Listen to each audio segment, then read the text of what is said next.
Hello, guys. Welcome to another episode of Coronavirus Unfiltered, where we're talking all things lockdown, coronavirus, masks, dodgy haircuts. You name it, we'll discuss it.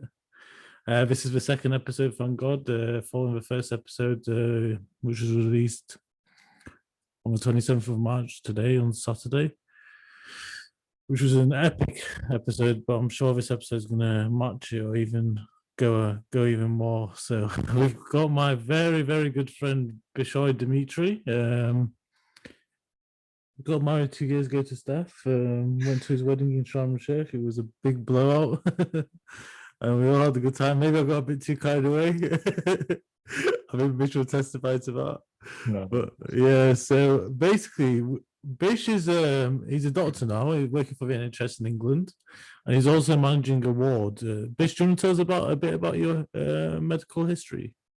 Yeah, so it's kind of like a hybrid role. So I work clinically in A&E Yeah. in the trust, and then I have specified non-clinical days where I work with the team to manage the critical care and theatres and anaesthetics team, and also the oral and maxillofacial departments. So I kind of see both sides of the system, the operational and financial pressures in the NHS, but also the frontline and clinical risk that we see on a day-to-day basis. So I know you did a master's course, didn't you, at Salford? Yep. So you were always interested in, I don't know if it was because it was it Uncle Nelson who inspired you, or was it just innate inspiration for it? So I think yeah, like the people that were around me have definitely influenced me. I think, but a lot of it was personal interest. So I like systems, I like organizations, I like understanding how bigger, like more so than the day-to-day frontline work. I like to see how the back end works to understand the system Okay. as a whole process. And that naturally through medical school made me interested in hospital management, in general business, in just reading laterally outside of sort of the clinical things that we were being taught. Mm. Uh, and I was very fortunate that my trust that I work at was able to accommodate for my passions to be able to mix both being clinical and non-clinical, Yeah, especially at such a junior level, because it's quite rare to have such a position I think so. in Yeah. the NHS. So it's just a testament to the fact of how innovative and forward thinking and how much they try and encourage clinical leadership within the trust. So I'm very indebted to them for that. Yeah, clap for the NHS.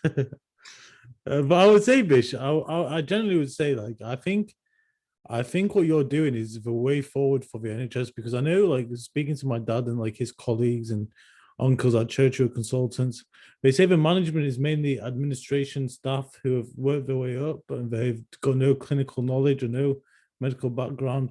I don't think it should be like that. I think it should be coming from within. So I agree and disagree.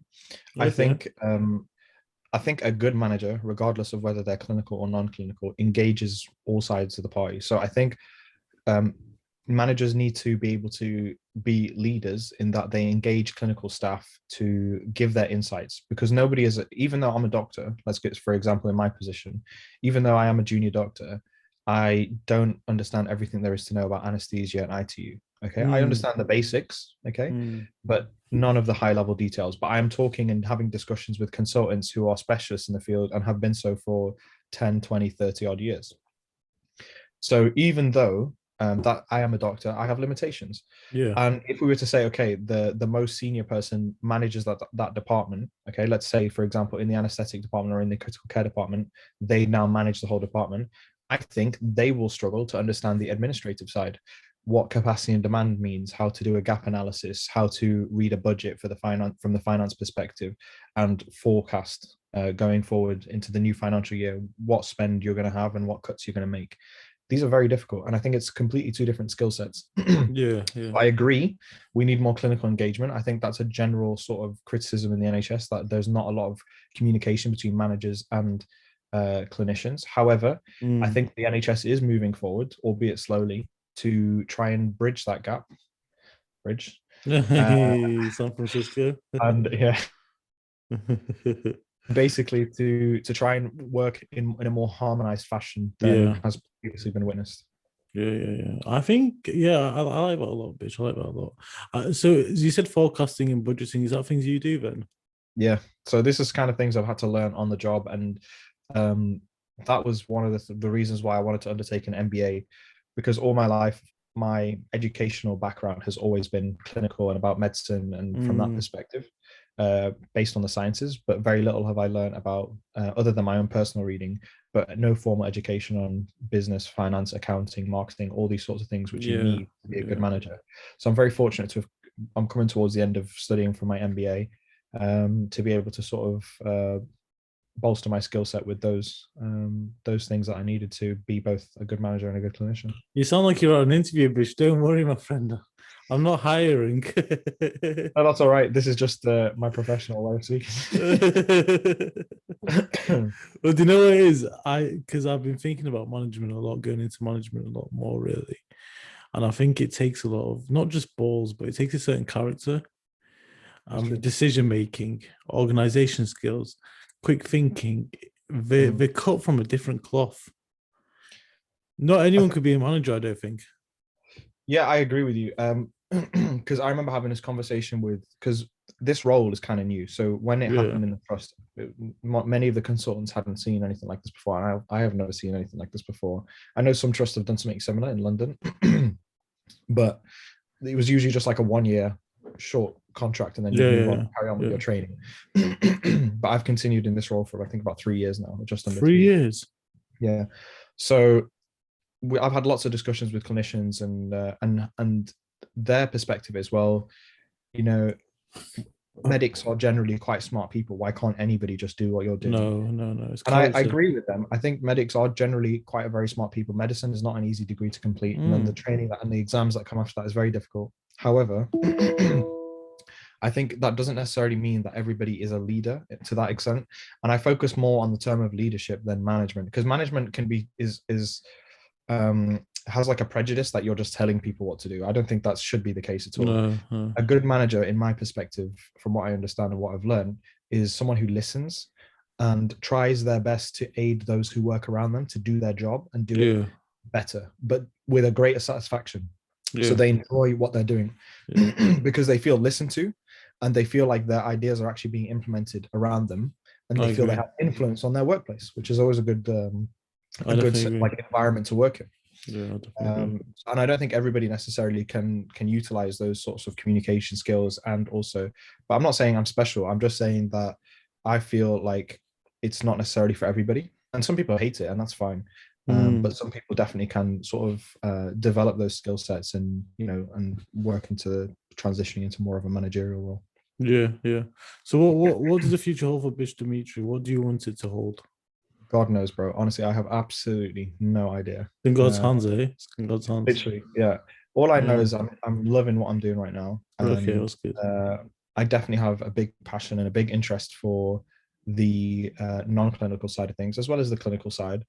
And yeah, I'm just looking for what's next. I have absolutely no idea. We'll see. No, not sure. So let me just run a couple. Let's get into the nuts and bolts of this coronavirus. That's why we're here today. Talk about COVID-19 or the Wuhan virus or the CCP Chinese Communist Party virus or the China virus or whatever you want to call it, or COVID-19, like the taunts and uncles say. So I want to run some things by you if that's okay, Bish. Go ahead. How many deaths were there yesterday? I don't know. I just estimate, just guess. Honestly, I couldn't even give you a ballpark figure. Do you reckon it's in the in 3 digits, 4 digits? I'd say 3 digits. 3 digits. What if I told you it was 17? It was 17 deaths yesterday. Yeah. Oh wow, that's much better. So the lockdown is working. No, no, no. Don't lead me down a rabbit hole. Because we're That's coming not, towards the end of the lockdown, right? It's starting to. I think from in 2 days the we're lockdown. flattening the curve. Yeah. So the reason I asked that is because you don't hear about it on the news, but what we do hear about on the news is doom and misery and gloom. I listen to the radio a lot. I don't know if you do yourself. I don't know. Sometimes in the mornings I listen to Radio 4 for the news, but Yeah. I think recently it's quite repetitive, It and is, yeah, it my is. whole work and life is based around COVID for the past sort of 13, 14 I can months now. imagine, yeah, I can imagine. So it's kind of too much. And so I like to just give myself some breathing room. Yeah, So yeah, it's not, I'm not, I honestly, it's been a while since I've last listened to any of the news or even of Boris's briefings. I kind of just flick the news app just to see what the latest is, and that's it. yeah, yeah. But So for when you me as a flick family, no when you chance. flick the news up, what do you see? It's all about the vaccine. They're really plugging the vaccine these days and how many vaccinations they're doing, which is it's great. But Why doesn't is it really, great, though? Why is it great? because there's a worldwide pandemic right now, and we need to. One of the strategies, as has been for every pandemic that has been, and it's always been the world strategy to combating pandemics, is the quick and the quick sort of discovery and research of a vaccine and the So quick roll yeah, vaccinated for that. you say it's a pandemic. I would question that for one reason. Who qualifies an epidemic or an illness as a pandemic? The World Health Organization is Okay, the who is that run by? behind it. It's a guy called Adam. Is it Adam? No, don't.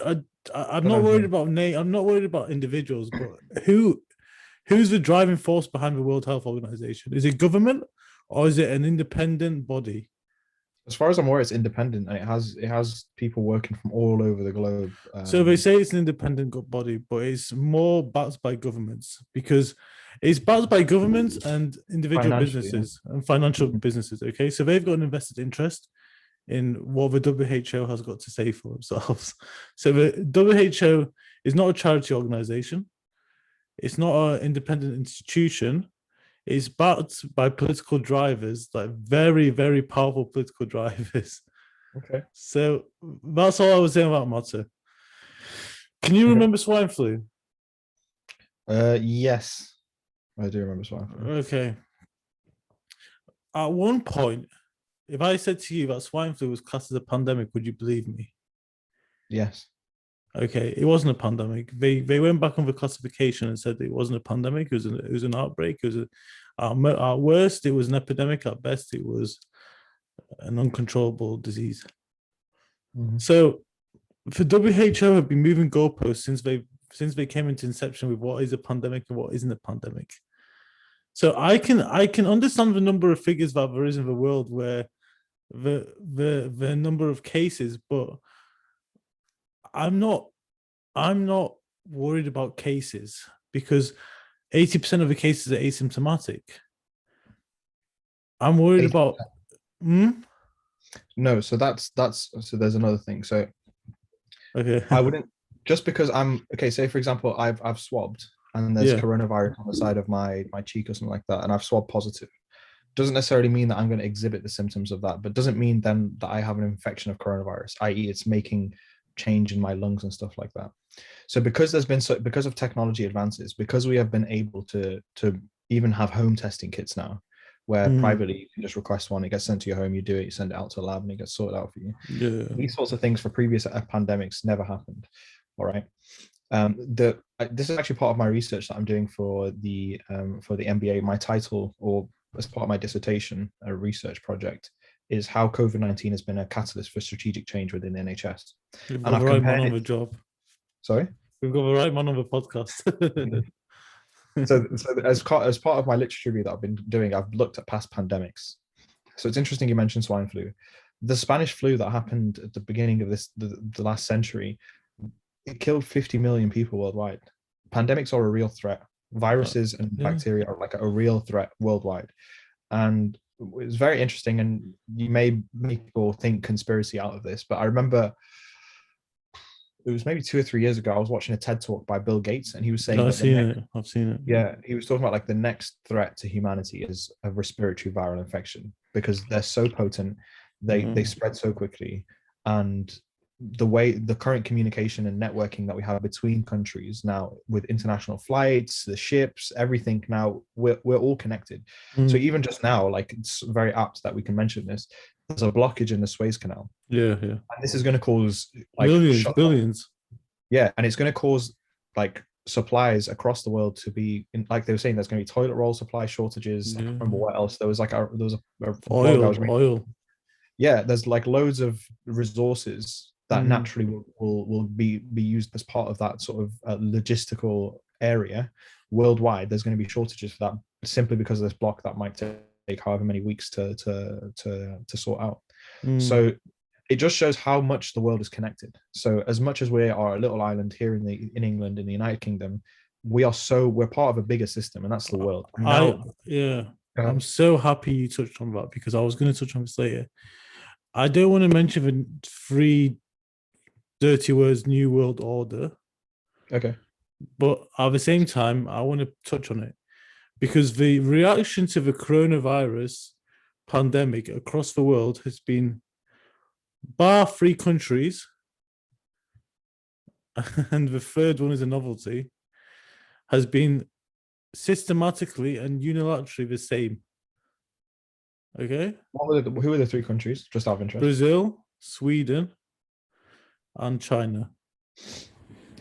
What did they do differently? So China did a severe lockdown, full lockdown, and they put out the fire and didn't let the fire come back up. And they got rid of it, which is how you're meant to do it if it's a virus. Like you can't keep on like locking down, unlocking down, locking down, unlocking That's a down. good point. Yeah, That's a really good point. it's a you can't do that. It's impossible. It's impossible. It's not sustainable because how we go back to normality for a couple of weeks, then we go back into an abnormality for 3 months and 3 weeks. Who can cope with that? Businesses, how can businesses forecast for a year like that? Mm-hmm. And Sweden and Brazil. So What did they Sweden, do for lockdowns as well? they didn't do lockdowns at all. Okay. Oh, really? Yeah, so look into Sweden. Sweden's got, I think, the sixth highest death rate in Europe per capita. That's the sixth. But that's because like they didn't do a lockdown at all. But there's the forecasting for Sweden when the news came out that they weren't going to do a lockdown. They thought that half the population were going to die. It didn't happen. We've got a worse death toll than Sweden, and we're similar. I don't want to say similar size. We're about 3 times bigger than them. But if you compare it, we've got more than 3 times more deaths than they had. About 10 times more deaths than they had. Then Brazil as well. Brazil is a funny one because Brazil, they didn't do lockdown at all. They had no case. They didn't have many cases at all. Like for the start, then they had a peak, then they had a trough, then they had a peak, then they had a trough. So what happened in Brazil? If you model it, if someone models it, like a financial analyst or something like that, they will say this is the modeling of a lockdown. So the same effects of not having the lockdown was having the lockdown because they had two peaks like the UK did, and they had fluctuations, bang, down, but fluctuations, bang, down. Do you know what I mean? Mm. So lockdowns work if you do it like Wuhan, but if you do it like England, which is half-assed, it's not working. It's not. We've been in this for 13 months, man. It's not working. Like it's never worked. It's not normal. There's two things which aren't normal for this approach from the government, which are sickening. To number one, lock up a healthy population, and so basically, we're told to shield everybody: healthy, non-healthy, vulnerable, not vulnerable. But that's not right. You shield the vulnerable, and you let the population grow and just survive and build immunity. Number two, vaccinating the healthy population is not correct. I don't agree with it 1 minute. We have 99.8% chance of surviving corona. The vaccine, I'm told, is 90% effective, or AstraZeneca 85% effective, or I don't know what the other ones are called. I don't know what you think about this. I'm sure you're going to disagree. Yeah, I do disagree. So the whole purpose of a vaccination is if everybody's vaccinated and you don't have, or when you do get an infection, you don't develop the symptoms that you would have before, okay, and your body can fight the virus quicker, the transmission, yeah, you can still pass it on. It doesn't eliminate the fact that you can pass it on. No, just because you've been vaccinated. If you see, you can't then just walk onto a COVID ward, for example, in a hospital and start shaking everybody's hand. Like Boris. Yeah, you can't do that, even if you've been vaccinated.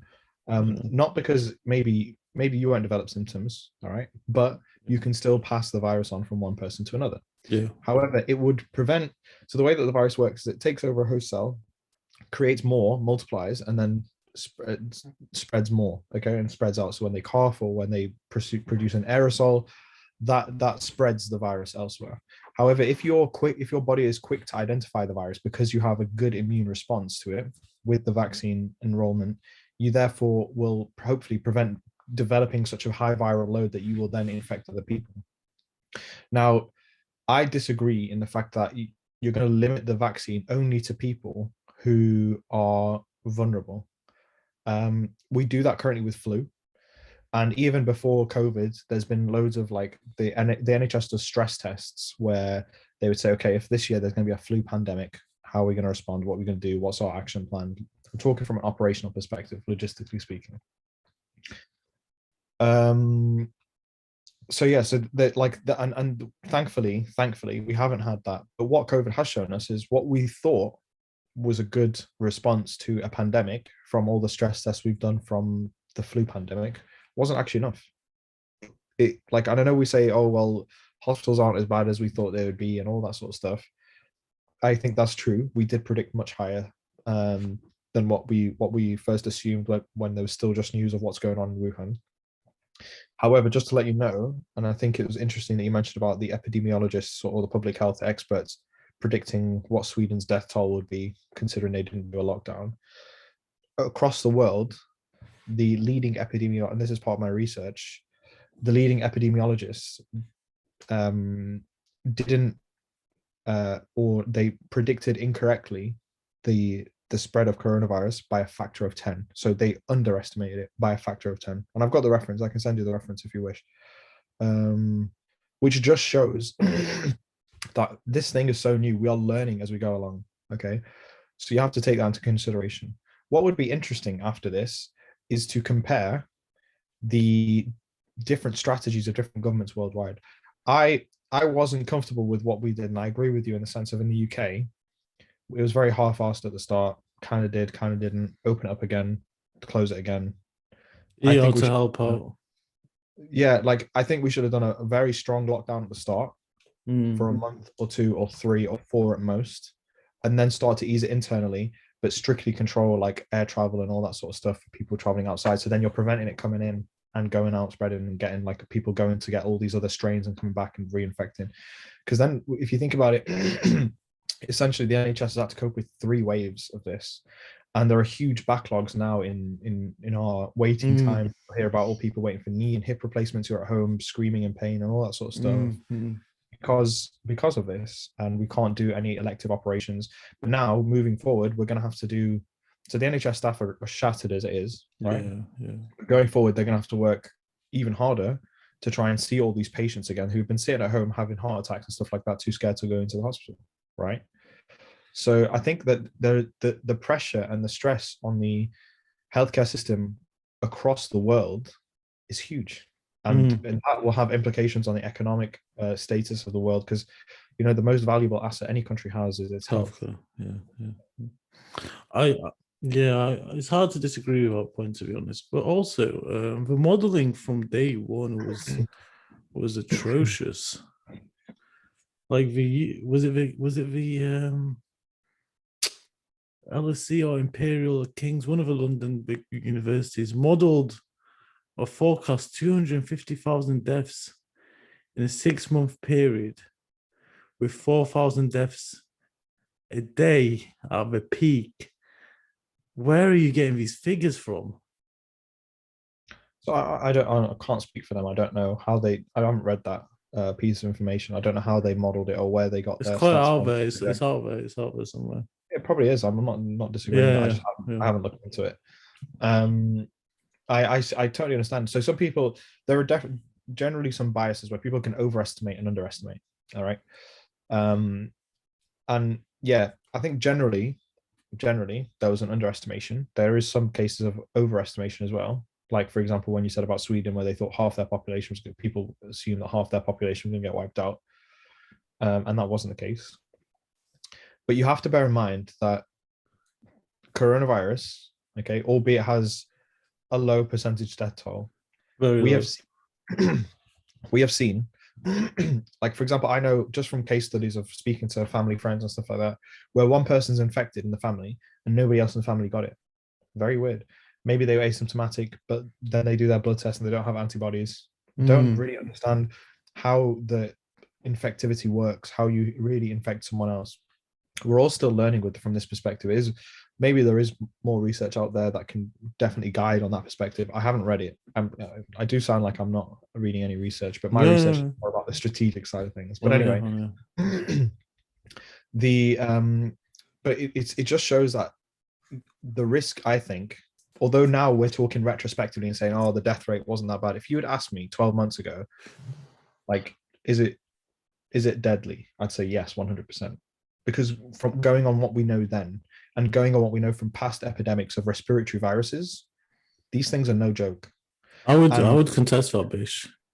No. I said, so looking back now, we can say, yeah, it's probably not as bad as we thought. Although many people have suffered from family members dying who had, and I'm telling you, there are cases of people, quite a lot of cases, more so than you would expect, asymptomatic, fine, no problems, and it's caused them to their deathbed. And I feel my granddad passed away from it. He was in a nursing home, which was probably the biggest shame of a pandemic, was the mishandling of the care homes. But the care homes equate for a third of the deaths. So I can accept my granddad passing away from COVID because he was 89, and I think many people can expect. But what I can't accept is having to wave at him from a window every day when we visit him during the first couple of months of lockdown, or people who have got dementia who have not and not allowed to see their family members and deteriorating conditions. Like, that's what I can't accept. I can't accept a woman who called up 5 Live and said, I had to kidnap my mother and take her to my house. And the police were called on me by the nursing home manager because we broke lockdown rules. Like, what is this dictatorial society we're living in? I don't think it's as dictatorial as you think. So let me give you a scenario. Say, for example, you were carrying the virus and you weren't aware of it, all right? And you went to visit your granddad and you were allowed to go into his room and all that sort of stuff. And later you found out from like a routine swab test, or you developed symptoms later after you met him or something like that, that you had coronavirus. And then a week later, you hear your granddad has coronavirus and he's passed away. I can accept that. Wouldn't you accept that? I can accept that. I can accept that. You gave your granddad COVID. That's fine. I can accept that. I can accept that. I'm glad to have been here. Vish is the circle of life, my friend. Okay, so that's interesting. So you're happy to accept all the deaths from COVID because it mainly 100%, 100%. Like, I'm happy to accept the deaths from cancer, or someone getting hit by a bus, or this is the circle of life. We can't save everybody, and I cannot accept ruining the livelihoods of millions to save thousands. I cannot accept that. So I disagree with you there. I think regardless of someone's age, obviously, like, we are selective within the NHS. If someone has a certain background, certain weight, certain sort of comorbidities, all that sort of stuff, we would not escalate them to sort of ITU level care because they won't be suitable for it, and it will take them. They probably never would get off a ventilator and all that sort of stuff. So we are selective with our resources in that sense, but that's very difficult decisions for doctors to make. However, I feel, and from a healthcare professional point of view, that I'm trying to help people's health as much as possible.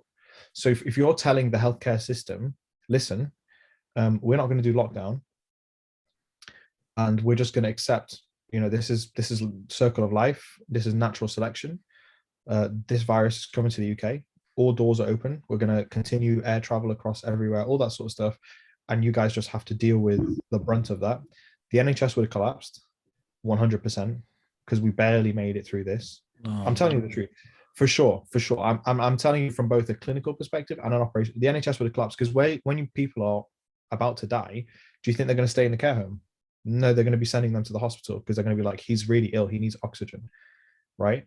No, but And the we've been same, told that NHS is on brink of collapse like so many times during this pandemic, and it's always survived. And the Nightingale hospitals have never been utilized. yeah, no, yeah. So first of all, I don't know anything about the Nightingale hospitals because when they came about, I didn't know how they were truly going to be staffed. There was talks that they were just going to be for CPAP and stuff like that. But in hospitals had to be very selective in who they considered for CPAP and who they considered for intensive care. All right, that's one thing. The other thing is, if you imagine that and I'm telling you this for a fact, our critical care capacity and what we have staffing models around in our trust is 9 beds. We had to, at one point in the pandemic, create 21 beds to be able to have those patients, and they were all on ventilators. And we had to keep creating beds. There's another patient in A&E. This patient needs to come in on a ventilator. It's a young guy. All he's got is like asthma, or all he is a smoker, and he needs a ventilator. Okay. For example, then we have to try and we had to, as part of our regional response, we had to create extra beds, and they advise us on how many beds we had to create. Now, I appreciate that people like don't understand the difference, because the NHS as it is already sort of skating on thin ice, if I can say that, always struggling for beds, all that sort of stuff. In wave 1, hardly anybody presented to A&E, hardly anybody, because everybody was so scared. Media. And media, but also because you're fighting an unknown enemy. No one knows what COVID is like and what it means when you get it. Okay, not just media, but because it's an unknown enemy, the fear of the unknown. Okay. Yeah. And then at the same time, so in wave 1, I think the NHS held up very well. It was mainly just managing COVID patients. And, we had 2 wards that we'd identified for that, and the critical care expansion, all that sort of stuff. And it was kind of all right. Okay. Because there wasn't so much non-COVID capacity. Wave 2 and wave 3, you've got all the regular A&E attendances. People are really sick because they've been sitting on their infections and their heart attacks, and as I mentioned, and their hernias and all that sort of stuff at home. So they've developed and become quite sick. And on top of that, you are trying to treat a second peak in the wave. The NHS system was on like very thin ice, to the point where we have to send patients by ambulance on ventilated between hospitals because we don't have capacity to take them and see them. And it depends off, we've had a discharge, or we've had unfortunately an RIP today, so we've got an extra bed, and you get a patient from even out of region. We had patients from London coming up to our hospital, from Birmingham. You're talking about shipping patients at the most critical time of their care pathway. That's not best practice. That's not safe. It's safe to do so because you don't have capacity to do it at your hospital, and that patient would have passed away should you have not been able to provide their care, hence why you had to move them. But it's very difficult. That doesn't tell me that that's okay. We can get through it, especially that you're going to have loads of people coming into the hospital who are just going to be, we're going to try and resuscitate in A&E, but then would pass away. And you're going to be making a lot of ethical decisions on the door of saying, we're not going to resuscitate you, we're going to resuscitate you, we're not going to resuscitate you, and all that sort of stuff. That's not easy for someone to just make a snap judgment within 5-10 minutes of reading through some notes and speaking to the patient, if they are able to verbalize, and make a decision on what, whether you're kind of playing God, and that's not ethically, and also from a mental health perspective. But the lockdown is playing God anyway. No, I don't think that. I think for you to say, screw it, let's just see what this virus does, and whoever survives, and whoever doesn't, sod it. I didn't say that. I said shield the vulnerable. Okay, yeah, you can shield the vulnerable, that's fine. But then you wanted to, how can you shield the vulnerable? Say, for example, like your granddad, God rest his soul, but then you're allowed to go visit him. How are you then shielding him? No, shielding the vulnerable without me visiting him. I agree with that. You're happy that you didn't see him? Well, it broke my heart seeing him from a window, but if it's gonna, of course, if but it's you gonna can't have mean it both ways. Yeah, you can't have it both ways. Yeah. I think Bishop, the main problem from this virus is the scaremongering, and it's been happening. It makes me sick. It makes me sick because I know this virus was really. We've got this evidence and this cover-up, so this virus was released from a lab in Wuhan. You speak to most people, they would accept that. So with that being said, can you? Okay, you don't know the hard facts, Bish, but if you did and you can accept that, can we agree on it hypothetically? For the sake of this argument, I'm happy to just assume that that's the case. Yeah. Okay. I disagree with that. I don't know if that's true or not. I have no idea. Fair enough, fair enough. I respect that. But without being the case, Bish, if this is biological warfare, which I think it is, which I've got reason to believe it is, and many people do, why? Is there an agenda? Are they getting something out of lockdowns? Are they getting something out of stifling our freedoms? Are they getting something out of the kill the bill legislation which was passed recently? Did you know that the emergency coronavirus legislations, which has been said by attorney generals and people in law that it's illegal what they're doing, what the government are doing by passing emergency laws for a pandemic is illegal? Like that got extended, that illegal legislation got extended recently, last Friday, for another 6 months. I agree. I think that's necessary. So you think that's necessary? 100%. It's absolutely, because you're saying, is it right that the government can keep emergency powers to be able to enforce a lockdown? That's what we're saying. I think the lockdown is correct. You at the start of this podcast, you said that there's been 12 or 17 deaths yesterday. Yeah. That's proof that the lockdown is working. Straight up. No, compared to wave 1 and wave 2. But the question, okay. So if it's working, why are we still under lockdown? Well, they're starting to ease up. The whole, in my opinion, the idea or the theory of a lockdown is correct. The way it was executed, I can disagree with that. I think maybe when we had that sort of open window in, I can't remember when it was, like August, July. Last year. Yeah, last year. I didn't think that was right. And I think that made some difficulty. And I think we should have acted faster at the start and been more like put the hammer down a bit harder, but for a shorter period. So it's less chronic, if that makes sense, because now it's been so prolonged, half and half, which has definitely had a huge effect, like we said at the start, on people's mental health. On one second. We'll get on to that. Yeah, we'll get on to that. I also, sorry, Bish, go ahead. No, that's all right. So, but yeah, so I agree with the emergency powers, and I agree with that. With that stuff, but I don't think that if it was man-made and it was an agenda, what has the profit been? Because the economic downfall has been huge. Okay, and usually the agenda is monetized. It's something to do with money. Usually. Okay, so you bring that up, Bish, and I'm happy you bring that up. There's reason to believe that it has everything to do with money. This coronavirus thing, the economy goes through a crash once a generation. We saw in 2008. We saw in 1980. We saw in 1912, 1913, 1914, the Great Depression. This is our depression. Okay. So the thing about this crash is, listen to this, bro, and just take it in, because it's quite complex. But once you break everything down, it becomes very simple. Let's say we're on Main Street. We've got a barber shop. We've got a fruit and veg store. We've got an electrical appliances store. We've got cash converters. Then we have Walmart, Amazon, and Costco. Okay, so we can differentiate between the four and the three. The three being the big organizations, which have got a monopoly of power, and the four being the independent people who rely on credit cards, who rely on government backing, who rely on loans. These three don't rely on any of that. These four do. So once you enforce a lockdown, you say that we can't have non-essential shops open, okay? So the government deem these four to be non-essential and these three to be essential, because the Costco's open, Amazon's open, Walmart's open, like it's got everything. It has to be open.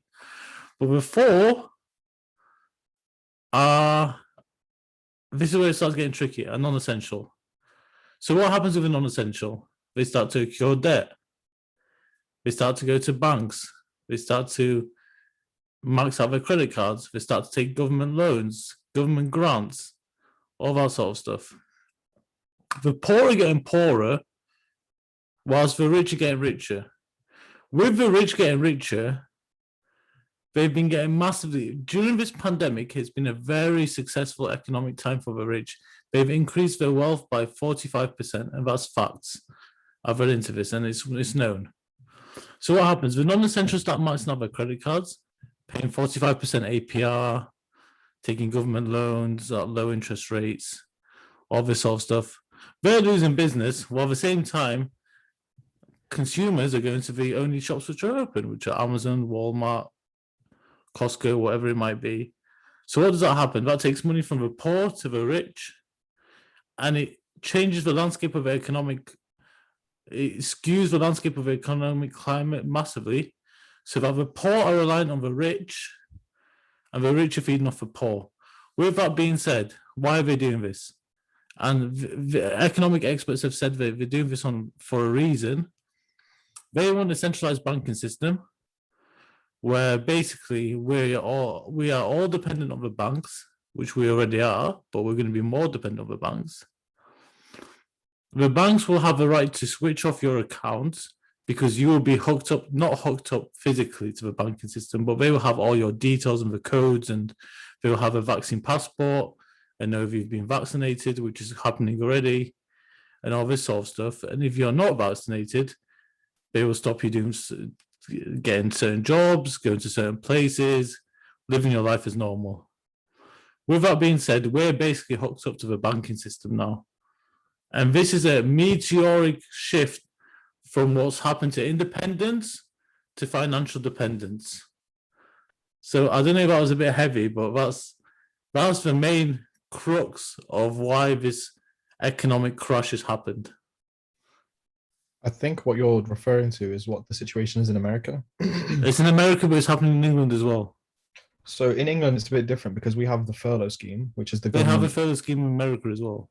Sure, but I don't think it's as robust as ours, paying 80% of salaries for literally most businesses. And also there's been lots of grants that the government has given. That's not via.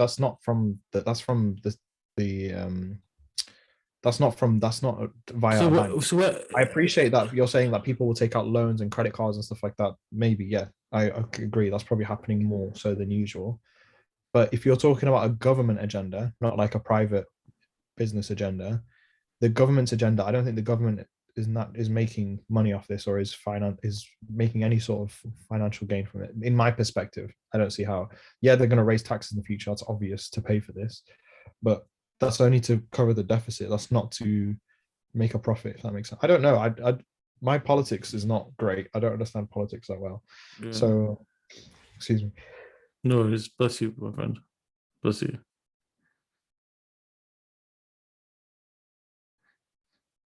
Bish is just sneezing. We'll give him some time. Wiping his nose now. We'll give him some time. And again, we'll give Thanks for the narration. No, it's all right. So, Bish, with that being said, the government are not getting any poorer, my friend. The MPs have got was it a 22% pay rise recently, which is compared to the 1% nurses pay rise. But to be honest, above a pay rise to the NHS, I don't think they should have got a pay rise in the first place. I strongly do. I know you do. Let me tell you why.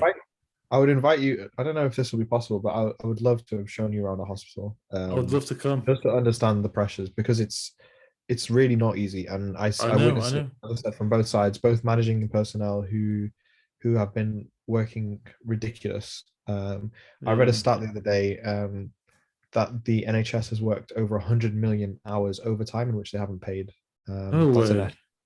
Yeah, of course. People, because listen, the NHS or people working in healthcare don't get into this field for money. Okay, it's not about really money. The majority of people, it's about helping and caring for others.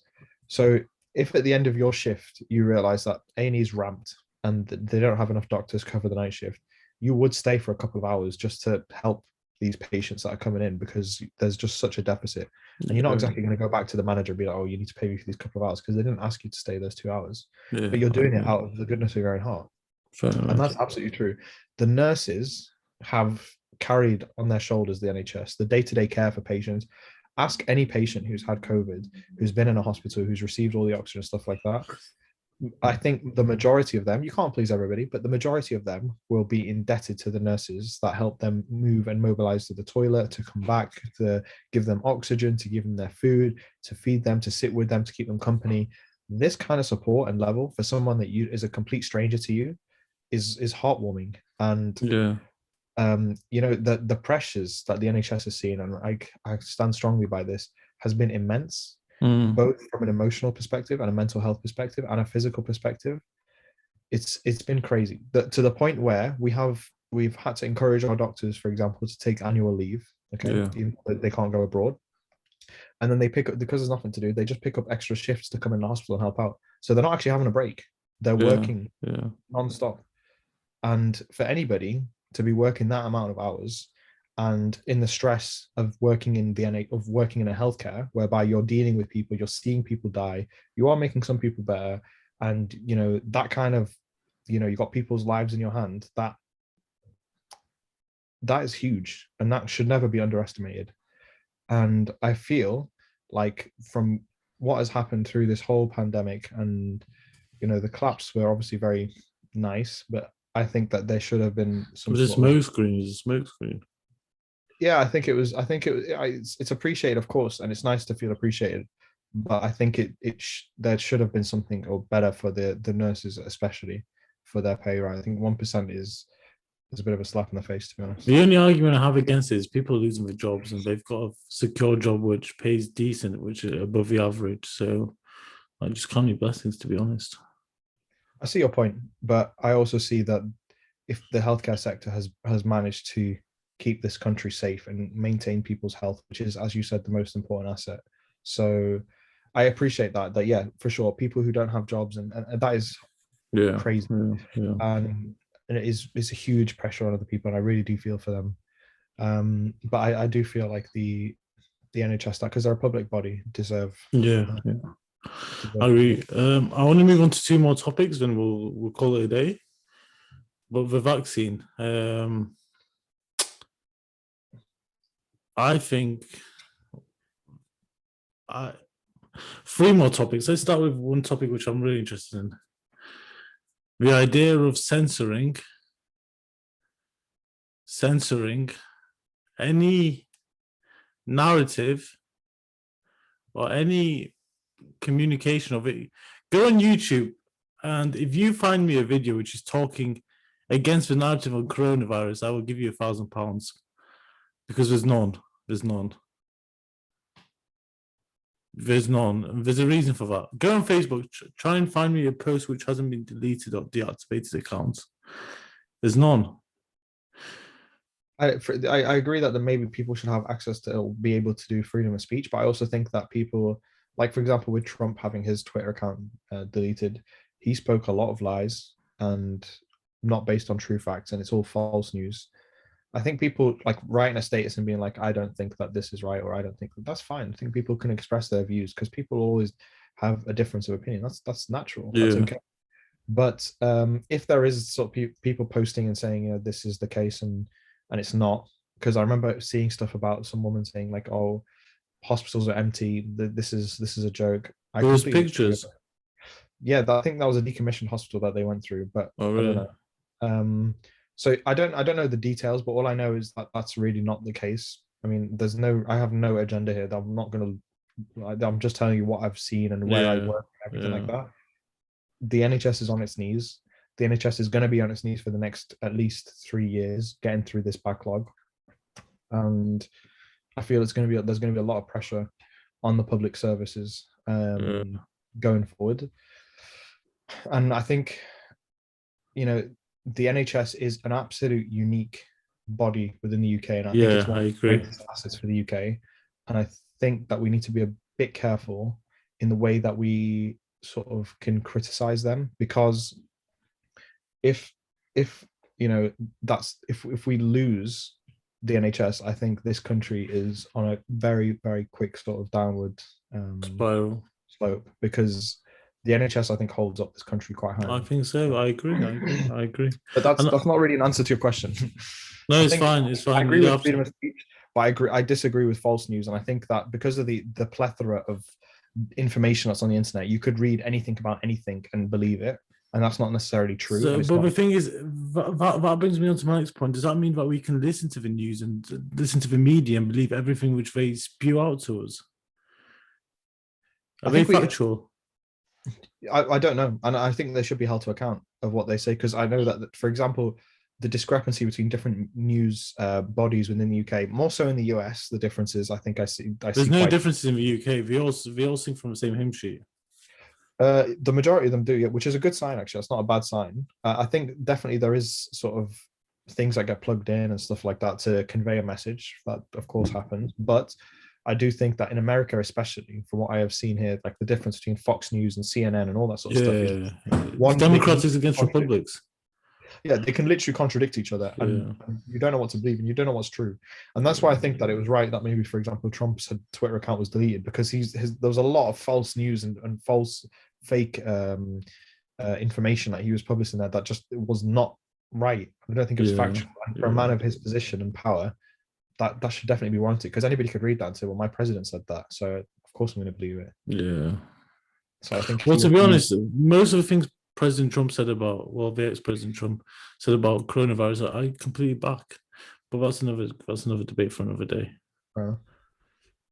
So also I wanted to move on to the vaccine. So there was a video about the Pfizer ex-CEO of Pfizer, director of Pfizer, was saying how the coronavirus is basically a scam.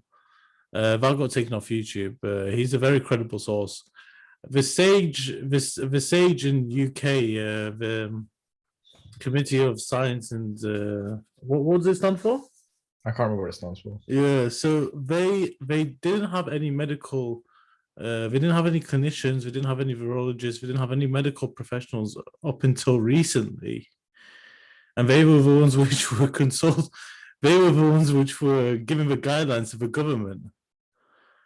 So it's just baffling. It's baffling. So I think I don't know about the structure of Sage. I don't know how the organization is run. Yeah. But from what I understand is like Chris Whitty and Patrick, can't remember his surname. They've been, yeah, from the first briefing of Boris, they've pretty much been either side of him, and clearly been quite important advisors into the strategy of what's going on. And they're consultants, epidemiologists, public health professionals. These are the creme de la creme. Yeah. And I totally back their sort of input and what they've pushed forward and what they've said. Very similar to Dr. Fauci in America. I think he's been amazing considering the pressure that he was under, because he clearly had a difference of opinion with Trump, which I thought was quite interesting.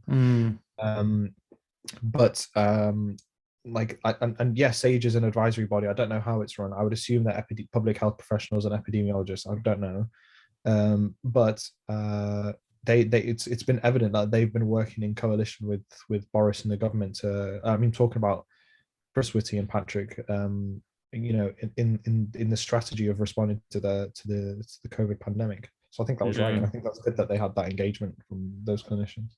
I think the first mistake which was made by one of the Sage Department was the fact that we've got no immunity to coronavirus whatsoever, which is impossible because SARS-CoV is 70% similar to corona, and that's been in the population for a long time.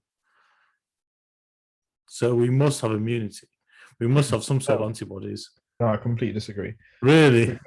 Yeah. So genetic studies have shown that we're like 95 or 98% similar to chimps, for example. Yeah. But you can clearly differentiate between a chimp and a human, right? Right. So to tell me that it's not all humans. To tell me that SARS-CoV is 70% similar to COVID tells me nothing. Does that make sense? The difference, yeah. So that 2 or 3 or 5% difference between humans and chimps, genetically speaking, is massive. Yeah. Right. So you're talking about 30% difference. It's massive. Yeah. I think SARS-CoV meant that we could develop, and the previous viral infections have developed systems for us to be able to create a vaccine quick. Because I remember when the vaccine first came out, Pfizer, I think, was one of the first ones, the BioNTech Pfizer. People were really shocked about how can someone pass through the system a vaccine that quickly. because don't they have to do loads of tests? Well, And that's the thing, Bish. They've been trying to develop a vaccine for SARS-CoV for years. yeah, so there's I think what's happened is there's previous research into the RNA, because Pfizer's quite unique in the way that they've done it with the RNA style of the vaccine. I think that research was already there, and they had to sort of tweak it a little bit to develop it for the COVID vaccine, and they worked on it quite quickly. But then that's how it was approved quite much quicker than a regular vaccine, because the whole process of the actual RNA and all that sort of stuff, and is it safe and all that, has already been approved. But that's for a Right? different vaccine. Yeah, but the technology is the same, because people already, this is new technology, but it was been used previously. I can't remember what the viruses it was used for previously, but I remember reading about it, and they had that technology already at hand. So they basically just transferred that vehicle to work for COVID. Yeah. With the vaccine, would it surprise you if I told you it wasn't tested on animals? No. So are we the guinea pigs? Maybe. So in medicine, we work on a risk benefit analysis, okay, with everything. So I see a patient, they have a certain condition. I say, do I need to treat it? Or is there a possibility that the side effects is going to be too much of a risk because the benefit that I'm going to add to this patient isn't that much? It's kind of like scales. So you're trying to weigh up what's better, right? Yeah. Because every medication you give someone, if it's paracetamol, if it's even ibuprofen, all that sort of stuff, there is a certain risk that comes with it, okay? You're giving someone something new and foreign to their body to become part of them, like, and react with their body in a certain way. Yeah. So we always think and say, well, is it worth it? Is this pain is this person's pain so bad that they actually need painkillers? Or am I going to give them painkillers and then they're going to get constipation and probably get drowsy and all that sort of stuff? And I'm going to give them all these side effects, which is a risk, for very little benefit, because the pain is literally just he's got a little cut on his finger, okay, for example. So that's constantly on the back of people's in the back of doctors' minds. I don't know, honestly. I've read into the research, but I've not read into the approval process of the vaccine and all that sort of stuff, because there's usually, I think, 4 or 5 stages that it goes through. This is going back to my med school years. I can't remember it. So I don't know if it's been tested on animals or not, but I trust the process, because the process is robust, and I appreciate from someone who doesn't like to take things at face value and likes to question and consider alternative agenda, because I understand that that's your position. Consider alternate sort of agendas that people may have. That's kind of worrying. But I personally, as a clinician and working in the healthcare system of the world and seeing how research is put out there and is quite robust, I think that is a system that works, and that has been the case here. Fair enough. Yeah, fair enough. So AstraZeneca has been pulled from 18 different countries. Yeah, I don't know. Honestly, I think that because there's some sort of clotting risk or bleeding risk that happened. Fair enough. I think we're still. I think the benefit. So is it? But can we just shrug our shoulders and say fair enough? No, I agree with you. I'm not. That's not my point. I'm not saying it doesn't matter. I don't care. I'm saying I don't know enough about it to comment.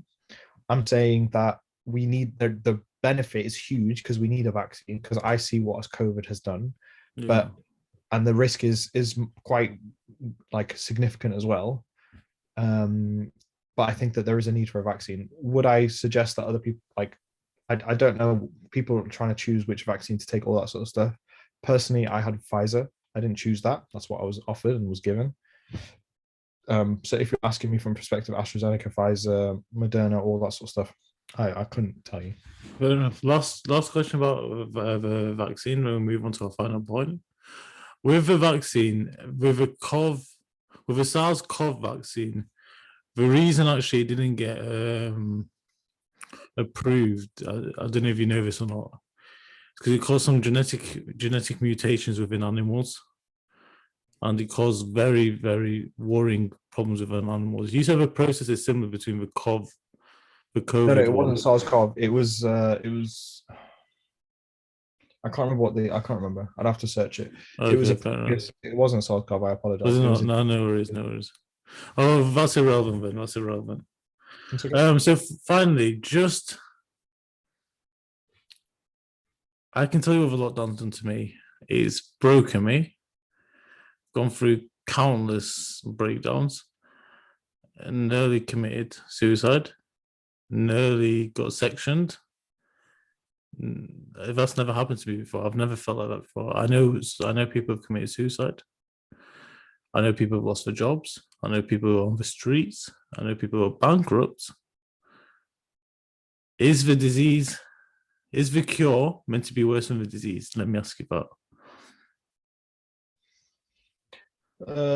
It's a good philosophical question, but I'll tell you this: in our discussion, you said to me the NHS shouldn't receive, and I know this is completely separate for now, but just Yeah, the NHS shouldn't receive a pay rise because, and this is a fair way of thinking. I disagree with it, but it's a fair way of thinking. yeah, The NHS shouldn't receive a pay rise because at least they have a job, and there are other people out there who didn't have a job. yeah. Right. I know what you're gonna say. Yeah. So there are people who have suffered financially, and yeah, it's absolutely horrific. It's horrific. I'm not trying to take away from that.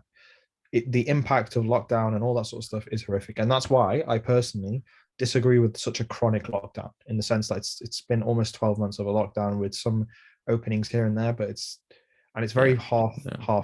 It wasn't a proper lockdown, like you said about Wuhan and stuff. I think it should have been a very strict lockdown at the start. And yes, you can say that that's illegal and it breaches human rights. I think it was necessary and it was the right thing to do, but it should have been much more shorter than what it is now.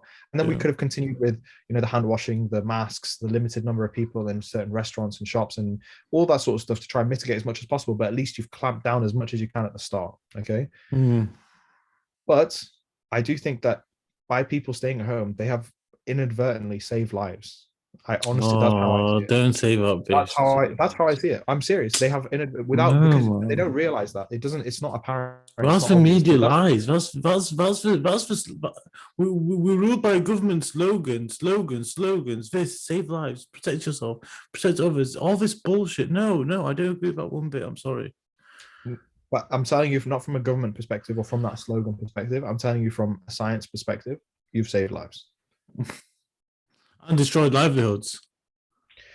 Yeah, but at least they still have life. I appreciate there are people who have committed suicide that's led to their demise. I totally appreciate that, and I'm very like that's not easy for me to accept, and I appreciate that that's difficult, and it is a side effect of the cure, as you said. But I think that lockdown is 100% necessary. In theory, I think the way that we've done it is probably not right, and I think it would have mitigated all those things that you've mentioned had it have been a much shorter 4, 5, 6 months at most, very strict lockdown, and that was it. And then they start to ease up slowly after that. And I think they should have acted faster at the start. But it's easy to speak in hindsight. Yeah. It's easy to speak in 2020 vision. Bish, it's been an absolute pleasure, my friend. I hope you've enjoyed yourself as much as I have. Pleasure's all mine, Shady. I'm sorry to hear that you went through such a tough time as well, man. It's okay, man. Thank you. Just pray for me. No, it's fine, but just pray for me, bro. It's all good. It's all good. I will do. But that's the thing. With you've been through tough time with working. I've been through tough time with lockdown. It skews your opinion, which is normal. What experiences you have shapes your opinion. So it is what it is. We live, we move, we're still alive. So God bless them. I think it's important. It's important that you respect other people's opinion in that sense. I do. I definitely experiences have shaped their thought processes. Whether you disagree with them completely or not, I totally agree. Yeah. Right, Bish. Hang on after I end the call. Just want to have a quick discussion with you. But any closing statements? Make it a good one. No, I just want to say thank you, Shads. Much love to you for inviting me for this. I've loved every minute of it, my friend. Thank you.